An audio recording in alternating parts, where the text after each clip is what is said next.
JC, what were some of the things that you guys did tonight to build that lead right away and then to increase it pretty much steadily the whole way? What were the main factors involved there?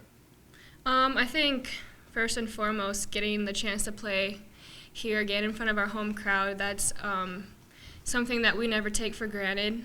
We love playing here, we love our fans, and we've been getting after it in practice since the Summit League tournament, so I think we've fed off that energy and that intensity that we've had in the last couple days. Bridget,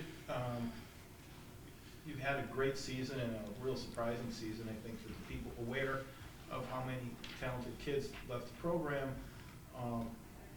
But you did have 3 losses coming into this game. Was there a little bit of motivation there that we're not going to leave this great season with a losing streak?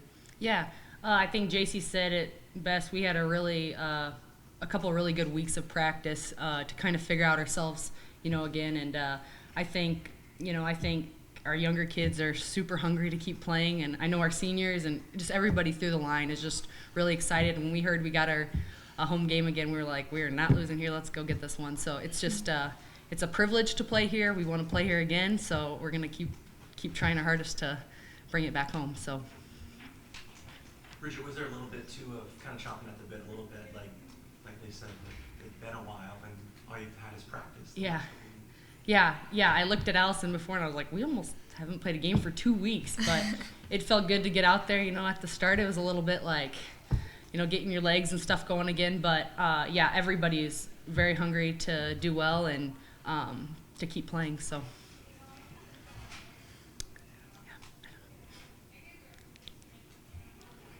Allison, what do you think next opponent with Iowa? We haven't really talked about them too much yet. We really were focusing on tonight. I think they're going to be another great opponent, and it's going to be kind of a tough road trip, a quick turnaround, so I think we're going to have to do what we need to do right now to prepare and hope for the best. So. Any of y'all can answer this. I see we're at 55% shooting for y'all, 32% for North Dakota. How did you guys shut them down? I would say defensively, that's been one of our better defensive performances, and typically when our defense is good, our offense is good because we're taking care of the ball or we're getting steals and stuff like that. So I'd give a lot of credit to the defense and being more disciplined than we've been lately. So. Well, I thought our kids came out and played with incredible energy from the beginning of that game, and we faced a very, very good opponent in North Dakota. They're very aggressive. They're very well coached. They're a disciplined team. And so for our kids to come out and play as hard and as well as they did really says a lot about the intensity of the game and the intensity of our kids. So really proud of them for their effort in this one. Didn't look like you hadn't played in a while. You had a lot of energy, and you went at them right away. We did. We had a lot of zip. We had a lot of pop.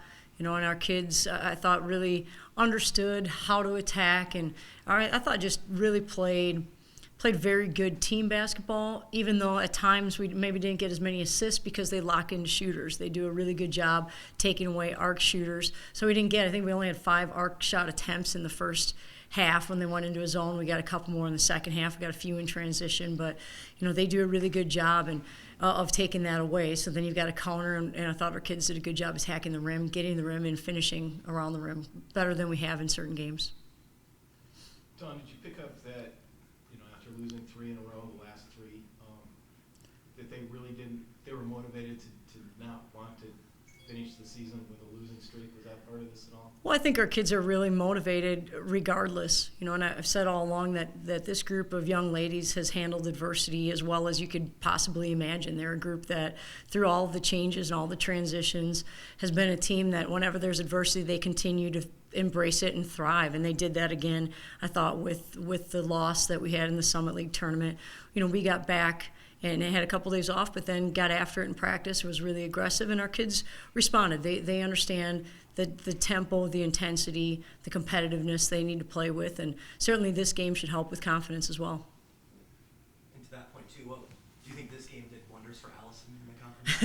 Well, it did. I thought Allison was able to, take advantage of different situations, hit a couple shots, got to the rim, really played great defensively. So, I thought she played really, really well, played really, really hard, and good for her, but good for all of our kids to see. Because when she has an opportunity, she also had a couple assists, penetrated, they started a double, kicked it out, and so we got some really good rhythm shots. What's with the horrible free throw shooting? I don't know. Move on. I'm not really sure. It's not who we are. It happened. So let's make sure it doesn't happen again. We'll be all right. Not delving into Iowa too much, because I'm sure you probably haven't even peeked at them yet. But No, that's who we play. Yeah, they're in the Big Ten, and they're really, really good. Yes. Yeah. And that kind of opportunity, almost same thing for the men. To talk Right. about with that opportunity to go on the road and play a Big Ten team. Well, yeah, it's great for our program. It's great for our kids. They're excited about the opportunity, but obviously know that we have some huge challenges ahead of us.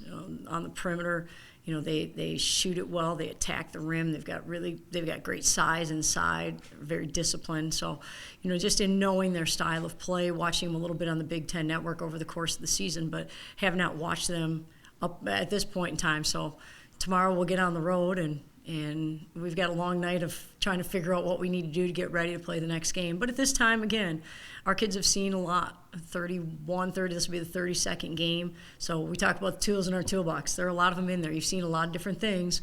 Now it's time to go play basketball. This is the first time I've watched your team play all year. And, Well, what you been waiting for? I'm not usually a sports person. Okay. But Sorry about that, too. Sorry about your loss there. Yeah, I know. I love sports. It's just not what I do right now. But anyway, 48-16 in the paint. I mean, how did you guys just dominate inside for them today? Well, I thought our kids did a really good job on the defensive end of really making catches tough for post kids and kind of swarming those kids in different ways. And we were fortunate that they didn't get as many offensive rebounds as they normally do.